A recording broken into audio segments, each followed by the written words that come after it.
I'm just wondering what this is. No one in the family can figure out what this thing is. Approximately 6 inches long by 3 inches tall, and it looks like a cutter of some kind. Embossed on one handle is US patent and manufactured in the USA. I'd very much appreciate any help you could give me. Thanks, folks. It's a 19th century oil lamp wick trimmer, used to cut and shape the wick of an oil lamp so the lamp burns cleanly and produces a steady flame. Before electric lighting became common in the late 1800s, oil lamps were the main source of indoor light, so maintaining the wick was an everyday task. As the wick burns, its tip becomes charred and uneven. If not trimmed, this causes smoky flames, poor light, and soot on chimneys and walls. A wick trimmer cuts away the burnt portion and reshapes the wick so the lamp burns properly.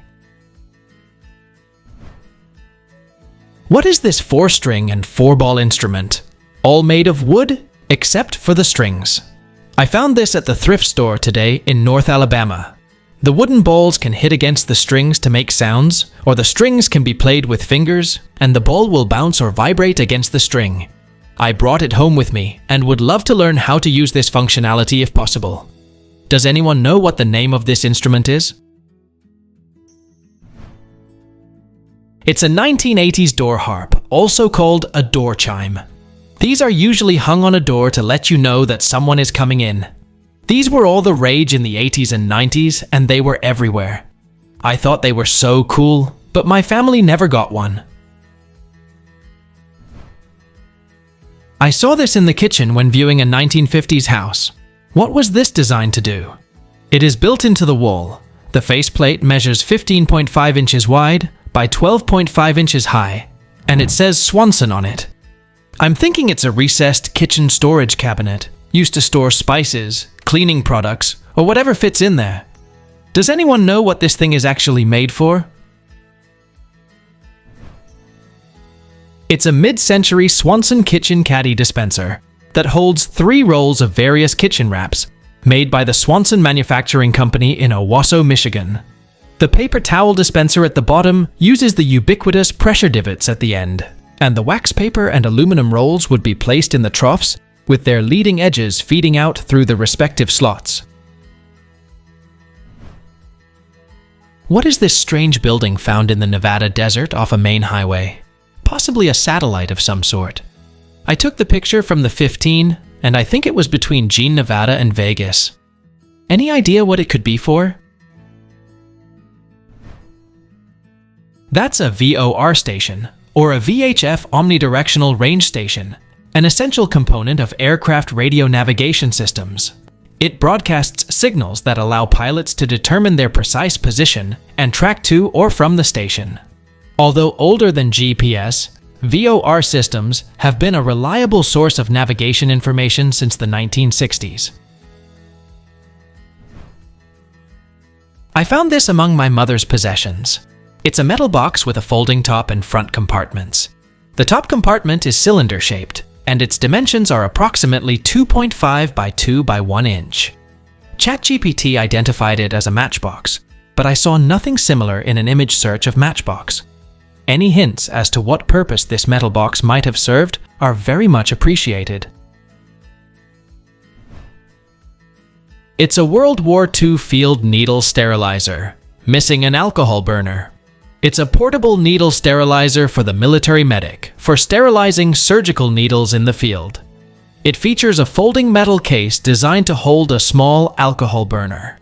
Field medics would light the burner inside the box to boil water in the trough above, allowing them to sterilize medical needles. What is this, some type of old pressing machinery in my friend's neighbor's yard?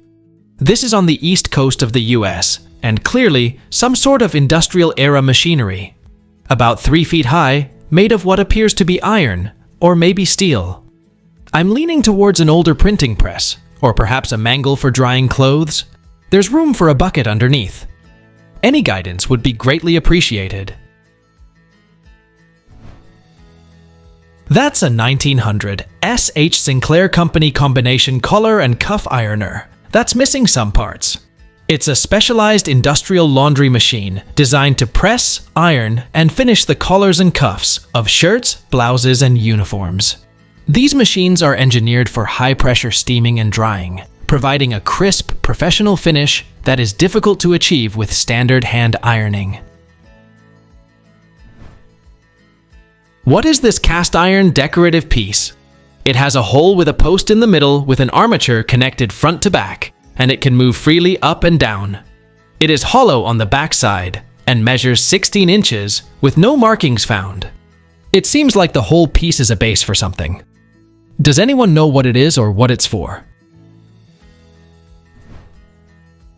It's the bottom of an antique balance scale from the late 19th to early 20th century. These were primarily used as postal scales in post offices or as merchant scales in general stores, grocers, or apothecaries.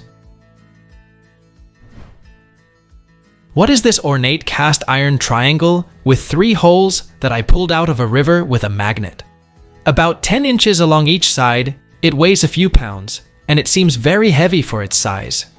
I'm thinking it could be part of a candle holder with the big holes for long candles, and the center part would attach to some screw for the base. Does anyone recognize what this is or could be from?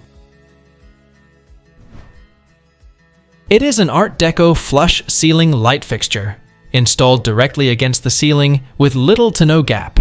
It was designed to save space in rooms with lower ceiling heights and frequently accommodate 2 or 3 bulbs.